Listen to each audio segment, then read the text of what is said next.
Okay, so I'm going to start. Hi, everyone. My name is Mariela Racho. I am the Education and Communications Program Manager at California ReLeaf. I just wanted to let you all know that we are recording, and you could watch this again at a later time. Also, please type in your questions under the questions box, and we'll get to that part of the webinar later on in the presentation. So our first speaker is going to be Ray Tretheway. He has served as the Executive Director of the Sacramento Tree Foundation since 1990.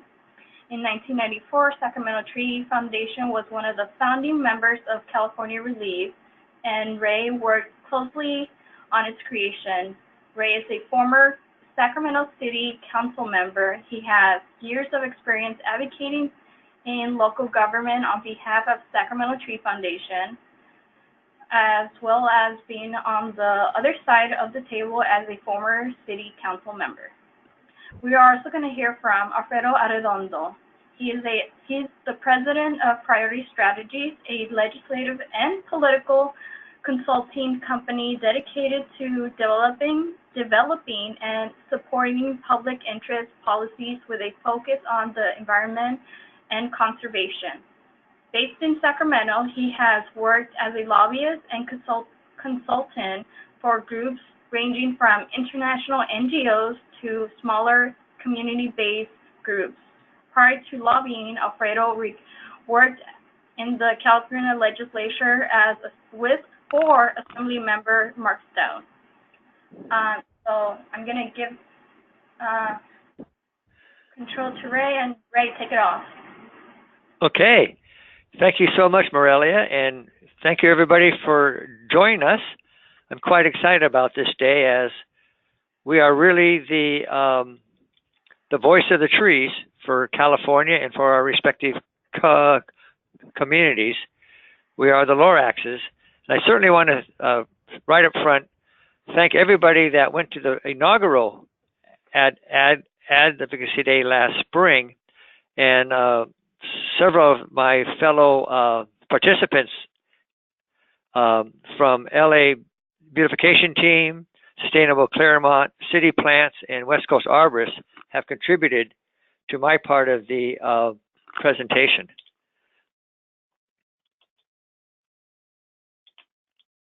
Well, I'm doing my best to move a slide here for you. It worked when we... Interesting.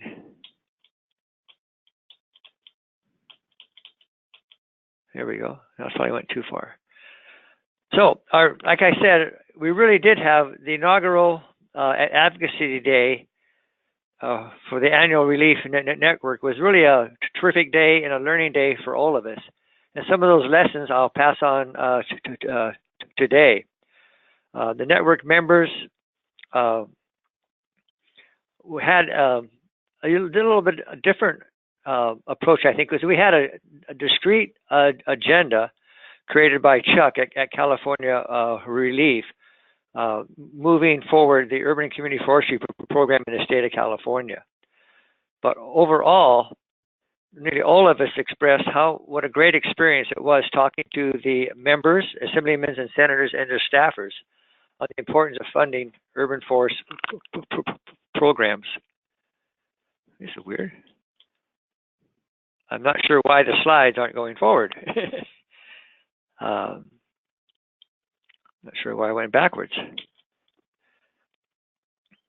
Aurelia, what do you like me to do? When you want the next slide, and I think I can just move it along. Okay. Oh, let's go back. Let's go back one. Yeah. I just want to make certain you right now take a moment and save the date.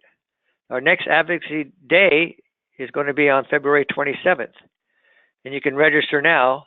Just go on to our conference page. While some of you did not attend our Advocacy Day this year, I think this webinar, my whole goal is to help you understand the importance of advocating, and that by the end of listening to Alfredo and myself and the questions, that you will be there in 2019. Here's just a couple of experiences shared at the inaugural Advocacy Day. These are all quotes.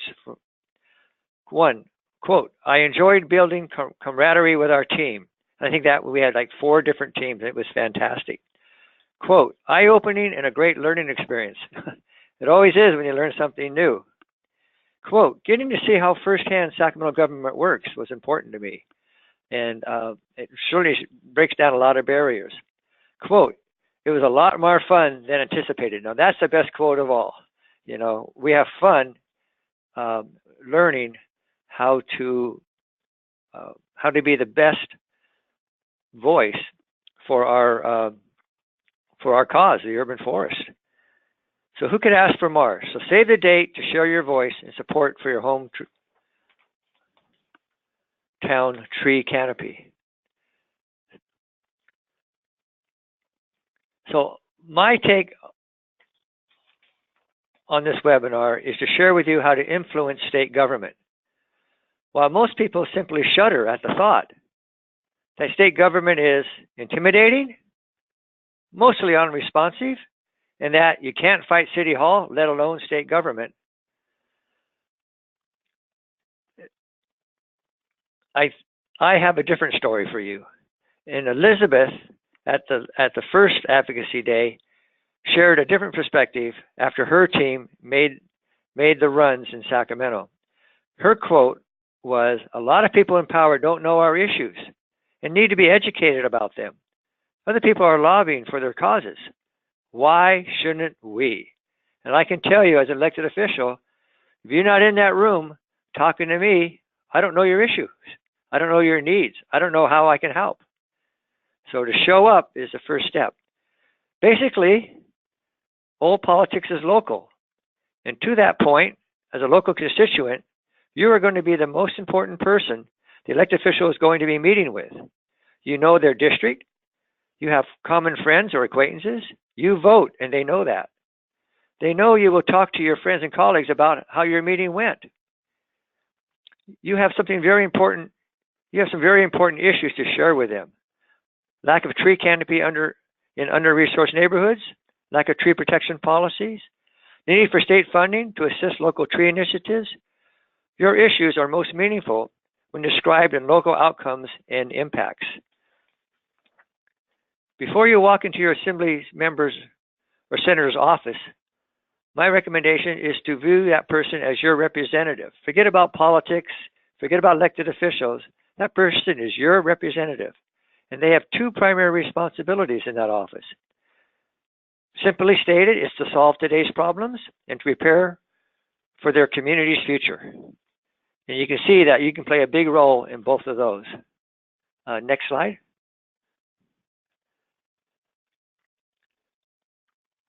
You will be most comfortable for your meeting by doing a bit of homework on the representative's district and priorities. It will be helpful for you to know their priorities, the major legislations that they've supported or passed.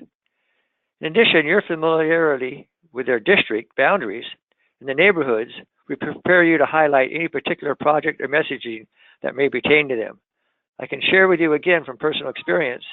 You come in there with high latitudes.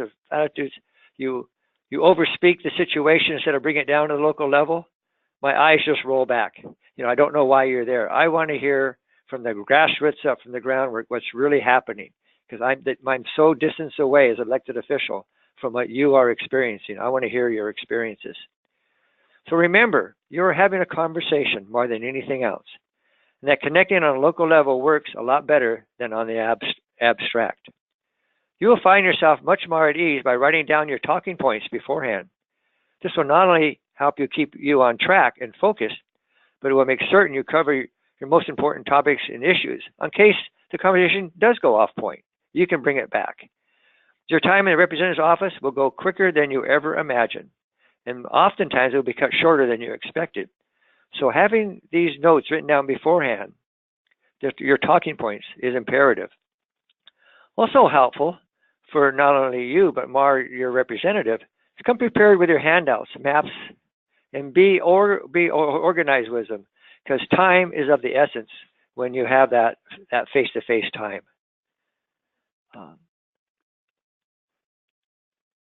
Homework. Aren't we always told to do our homework? Well, this is a little bit different. Again, as I said a little bit earlier, you are the knowledgeable one. You know your urban forest, its issues and needs. So it may seem basic and simple to you, but you're going to be conveying the most important points to your representative. And doing your homework, you'll do it much more clearer and more effective. Be accurate. It's very important. Do not oversell. I can guarantee you, elected officials are oversold nearly every time they meet with somebody at some extent. Either you're so excited, something comes out, or you overstate the cause. Because the bottom line, we're looking for solutions. We're looking for solutions. So real world accuracy is incredibly important. Consistency is also something to keep in mind. I think you probably know this, but telling the same story over and over and everywhere will build your credibility in the long run. Consistency is vitally important because the decision maker really wants to hear the core essence of your issue, your need, your proposal. And if you kind of build it up too wide and too large, you're going to lose that core message point. Yeah.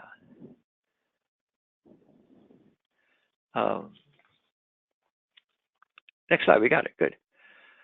Conveying the message in their terms. Make your pitch understandable to the listener. For example, don't say arboriculture when you can say trees. Again, you're having a conversation with somebody that wants to listen to you, wants to know who you are and what you need. Building bridges and not walls is also critically important. It's pretty easy for us on the outside to get frustrated with elected officials or representatives or the process or the staff people. But don't let that get the best of you. Frustration can run high and blame can be assigned pretty readily. A colleague of mine pointed this out and concluded by asking this question, which really puts it into perspective about how long does it make you feel good to blame someone else? If you go in with a blame game, you're not going to come out a successful advocate. Building bridges and not walls. Again, it's your best ideas, your best opportunity of support from a representative is being backed by coalitions, by stakeholder groups, even elected official champions. Who's behind you? Has the idea been tested, and has it been proven by being backed by your support group? Persistency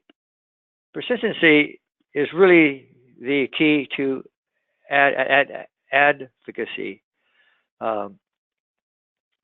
If all is not going well, seek the advice of the decision maker. Don't shut down. Don't play the blame game. But turn the table over. Just be honest and look that representative in the eye and say, do you have any advice for us? We've hit this wall and that wall. We've been down that road. Ask them what they think you should do to further your cause. They may have some ideas that you haven't thought of. In fact, I believe that happened more than once in my small group last spring, that it was a representative that asked us, well, have you thought of this, or have you thought of that, or have you talked to so-and-so? It's so to me, those are the essentials on how to influence your representative.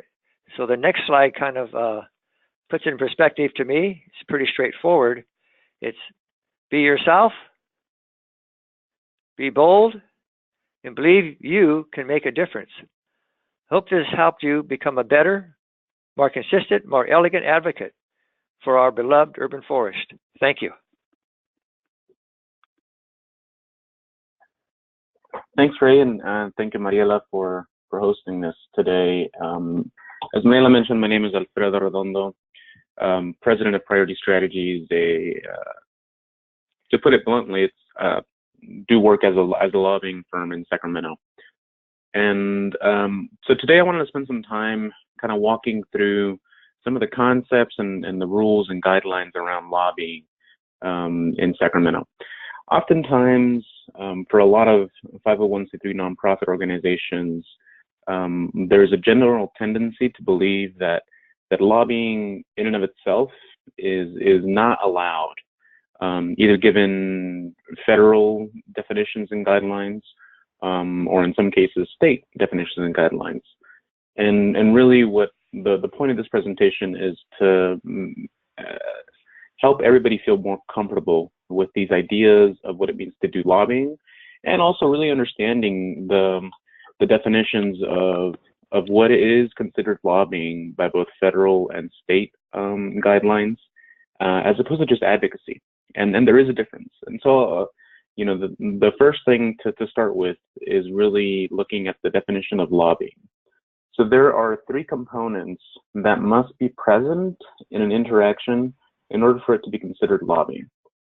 One is communication. So this can be in the form of a phone call, an in-person meeting, a letter, or any other means of communication. And at this point, we need to consider social media. So Twitter, Facebook, other means of communication where you can reach individuals directly.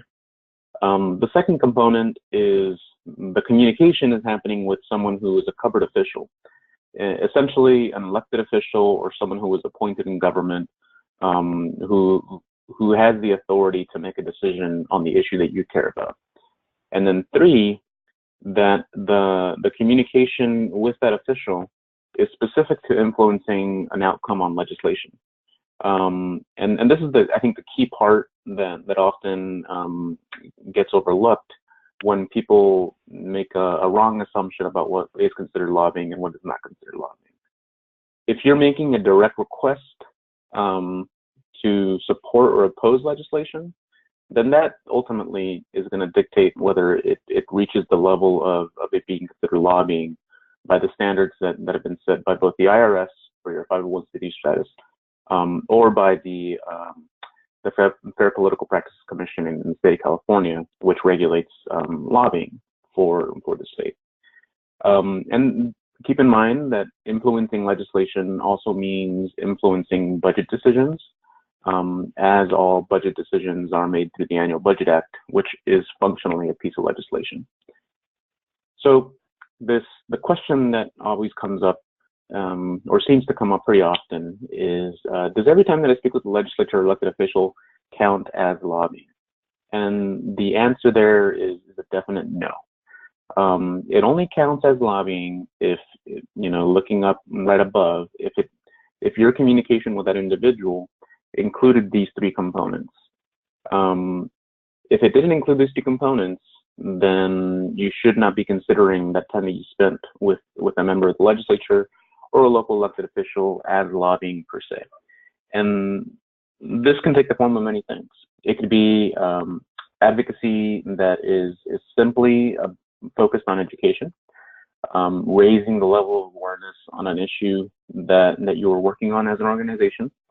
In this case, if you're talking about how tree planting in certain communities in this member's district are beneficial to the community, to the constituencies, etc. But you're not making an ask. You're not asking them to vote no or vote yes on any piece of legislation.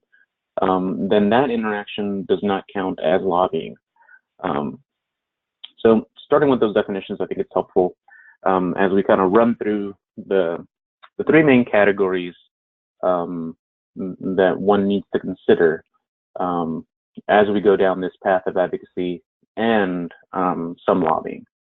So obviously, because if you're a 501c3, your status is being authorized to you by the federal government through the IRS, you need to be paying attention to those rules and guidelines that will guide your approach to lobbying as a 501c3 nonprofit.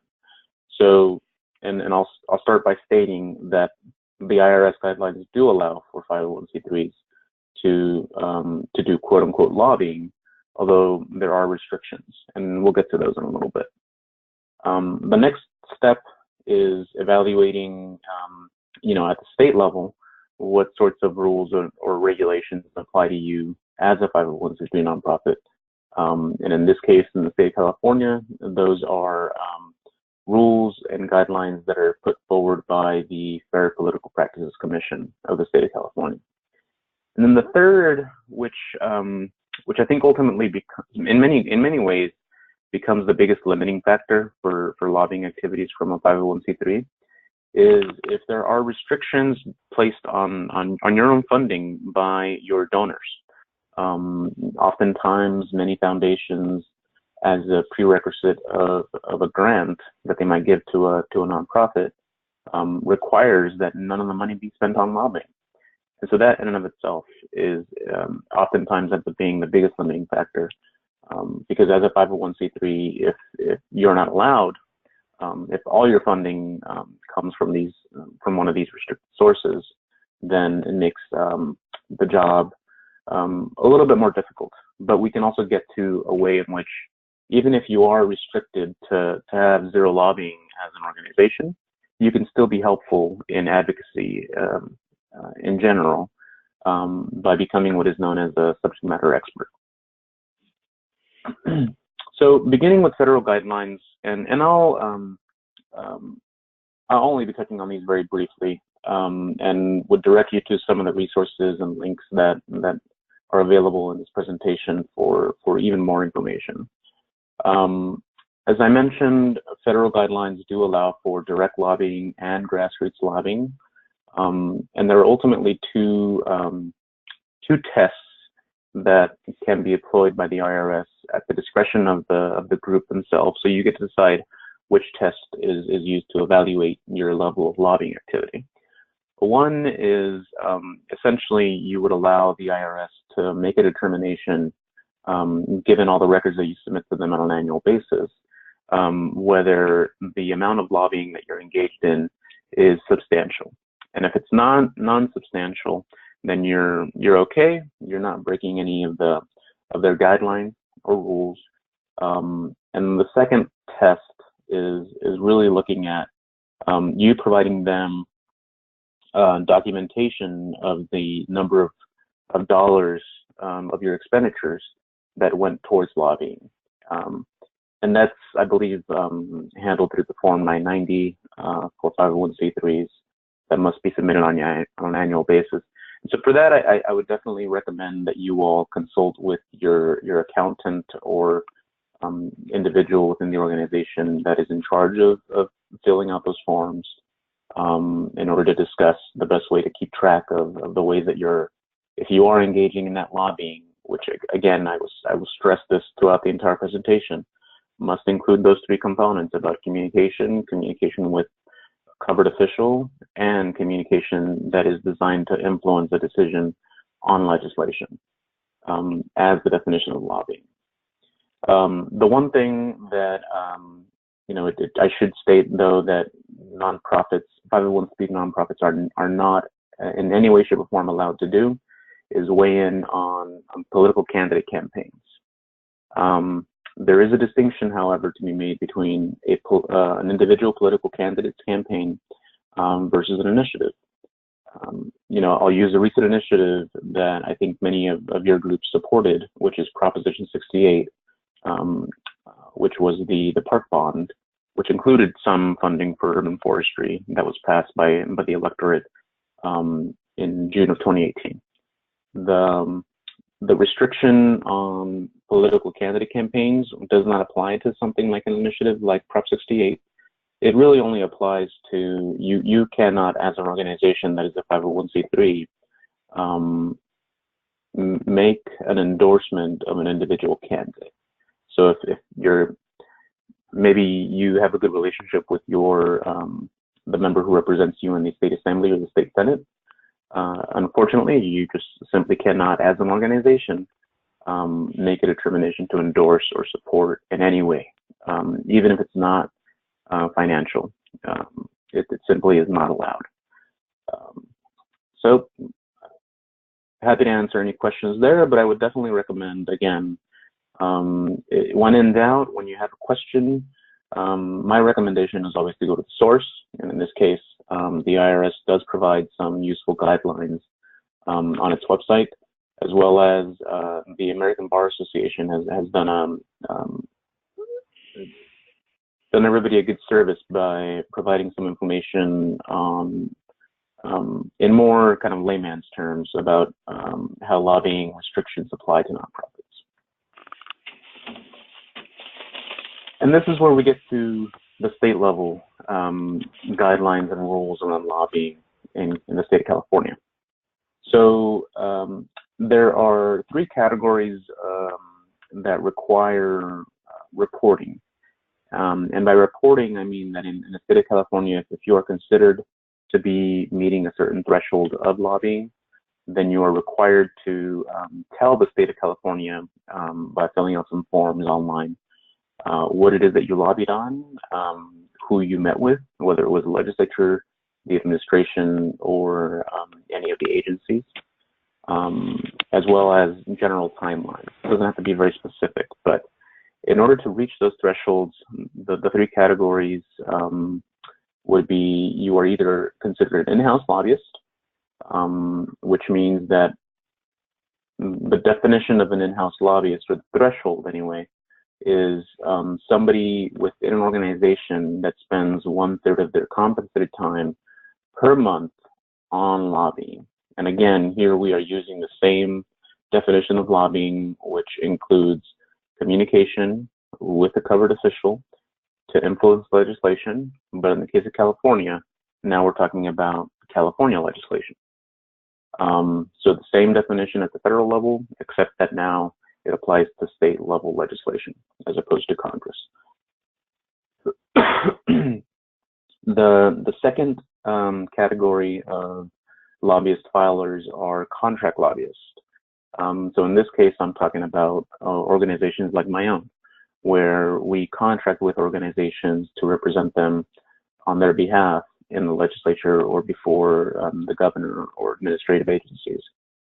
And then the third, which I did not include in the slide because I didn't think it would apply to any of the groups, is whether you don't necessarily do direct lobbying, but if you're running a grassroots campaign where you're spending more than $5,000 a month to influence legislation, that would also trigger a reporting requirement.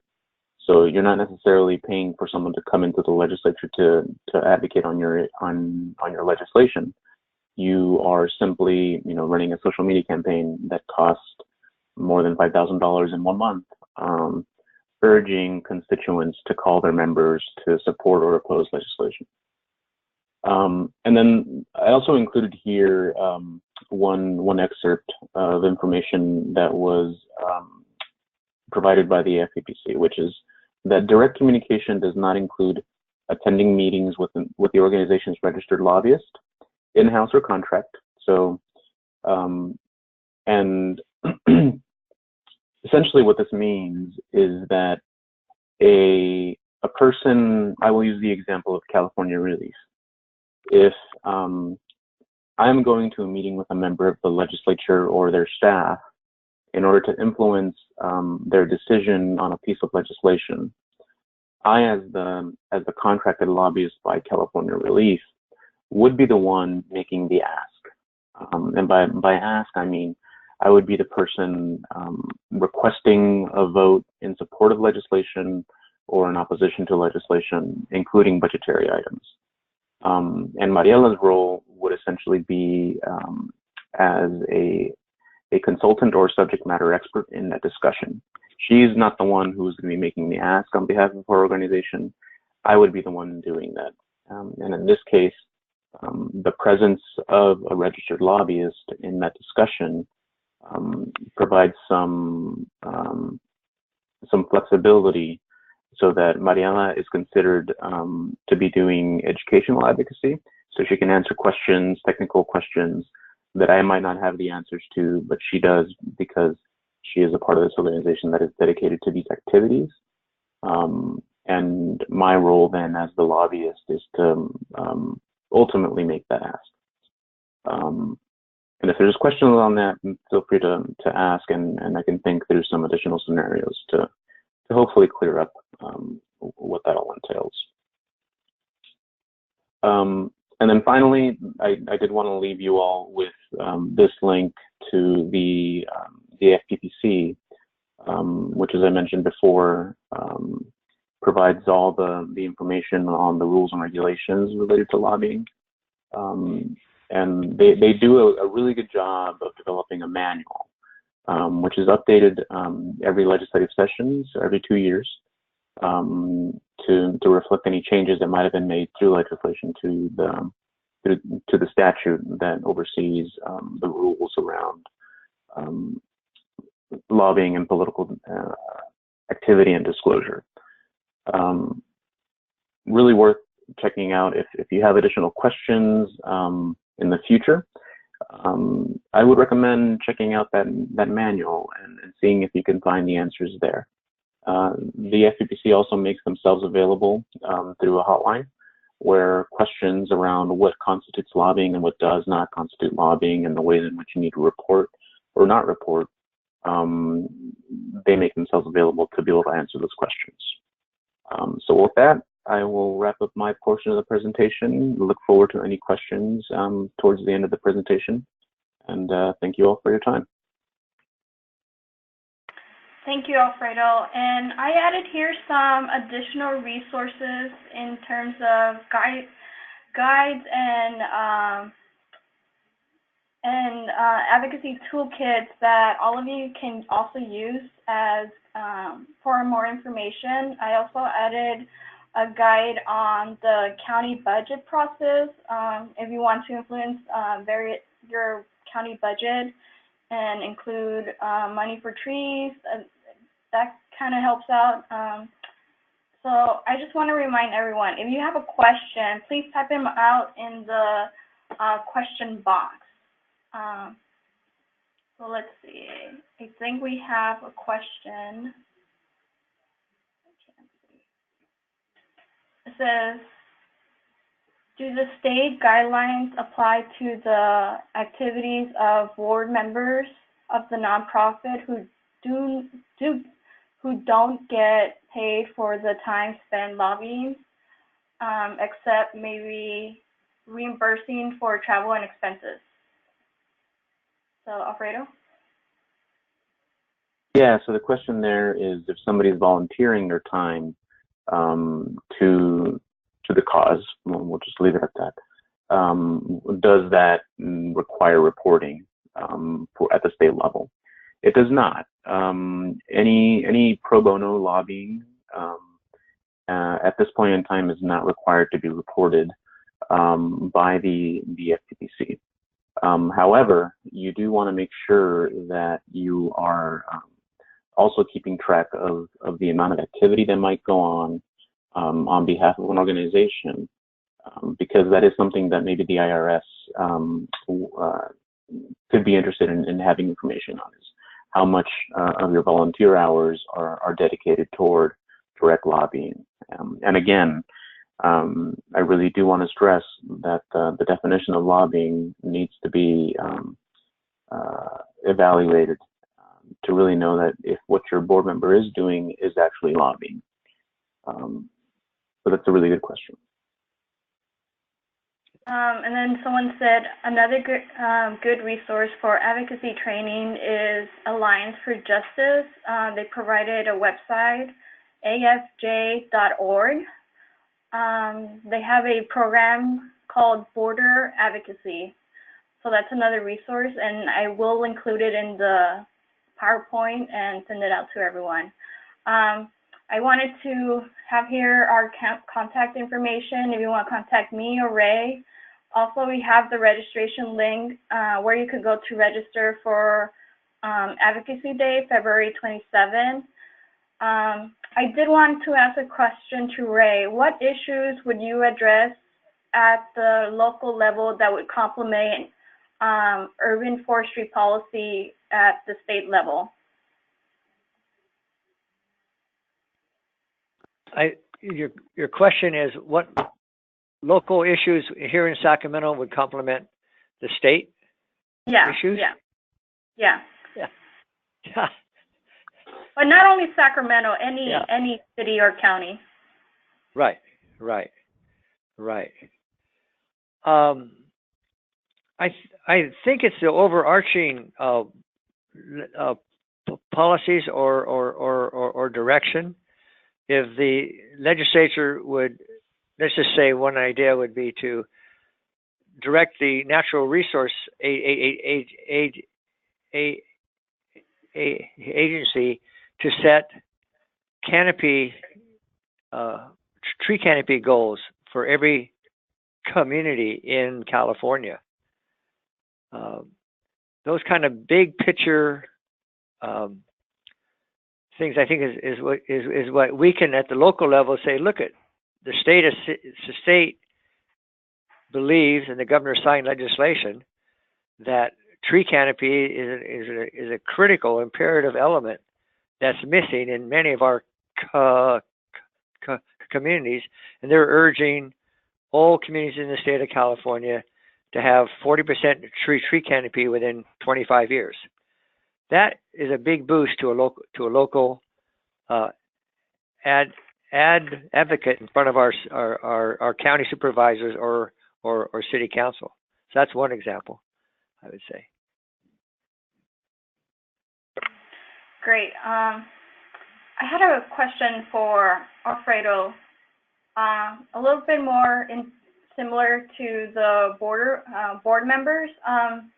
If you're a kitchen table nonprofit, you're 501c3, but you're all volunteer based, how would advocacy limitations apply to them? Mm-hmm.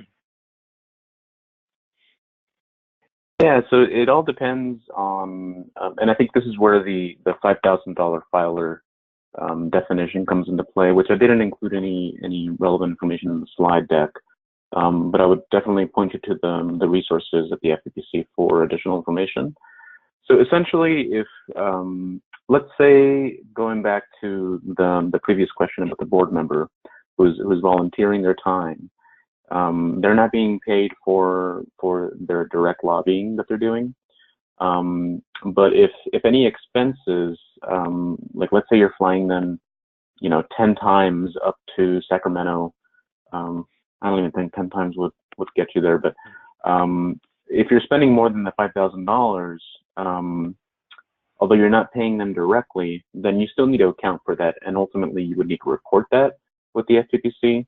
However, if all you're doing is, if it's all volunteer based and there is no money exchanging hands, even from reimbursements, then at that point, there isn't a requirement to report.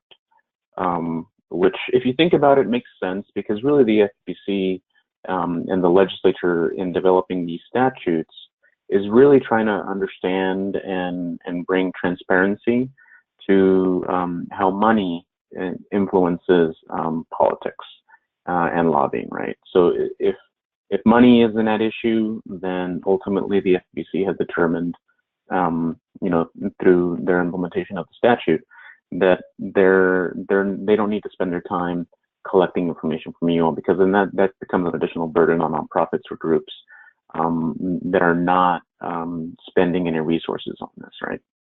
And then ultimately, I think one example that I think might be useful to the folks on this presentation is if you're engaging in an advocacy day, for example, like we do with, and let me actually go back a few slides.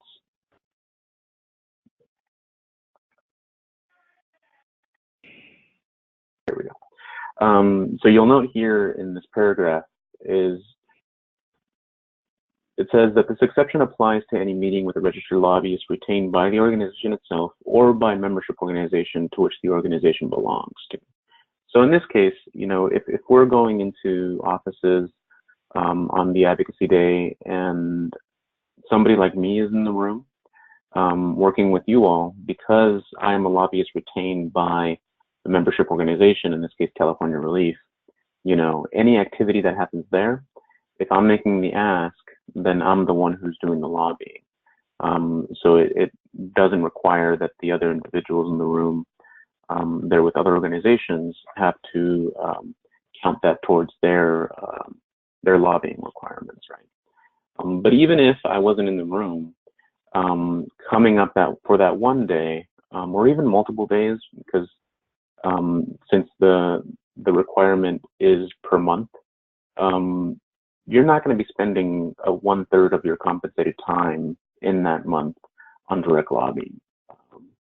Like, to reach that threshold requires a whole lot of activity, and you simply just do not reach anywhere near that threshold in one day.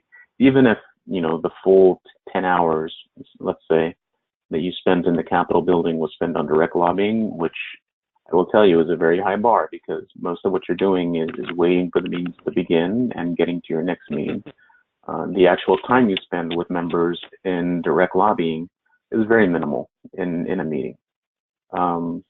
You know, ultimately, it makes it so that by and large, none of the organizations that have been engaging in Advocacy Day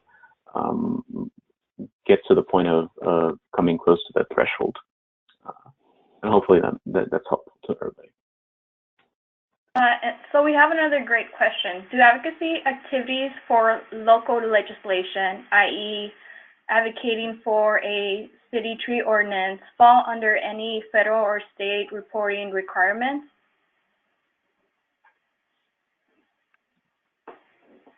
So the state does not require any reporting for local activity like that. And instead, some jurisdictions, like the city of LA and others around the state, have developed their own guidelines. They might have passed a local ordinance on lobbying restrictions. And so for those, I would definitely recommend you checking in with either the city or the county to ensure that you have the information that you need to determine whether you are in fact lobbying or not. There are also distinctions made if you are providing comments at an administrative hearing that is implementing a piece of legislation, for example. That is not considered lobbying, because you're not influencing the legislation. Or the passage of legislation, I should say. At that point now, you're just providing public comment as requested by the agency through the rulemaking process to develop the guidelines, right? I shouldn't say rulemaking, actually, because for some instances, like at the Energy Commission, the rulemaking process does get you into the territory of lobbying. But if you're providing public comment for the guideline development of a program, then that in and of itself is not considered lobbying, because it's being requested of the public to provide that input. Does that get at the question? Oh, and then similarly, as you continue to engage, if you are doing direct lobbying, then you definitely do want to keep track of how many hours are spent doing that activity at the local level, because that is information that you will also be submitting in your forms to the IRS on an annual basis. Okay, does anyone have any more questions? I don't see any more questions. I just wanted to say one last thing. Oops, sorry. That my email is incorrect under the PowerPoint. It actually is California ReLeaf, and it's spelled ReLeas. Sorry about that. Let me just go. Yeah, right here. So I don't see any more questions. Do you guys have any last words? last comments? No, thanks again, Mariela. Appreciate the opportunity, and thanks to everybody for joining on the call, and folks that are watching us in the later recording. Yeah, I'd like to just add my thank you to everybody too, and just I hope to see you side by side in 2019 as we do Advocacy Day #2. Yes. Thank you everyone for joining. Reminder, this is recorded, so you will be able to watch it again, and I will also provide you with the slides and information provided by the attendee about the Alliance for Justice handbook on advocacy. Thank you, everyone. Bye. Thank you so much. Yes.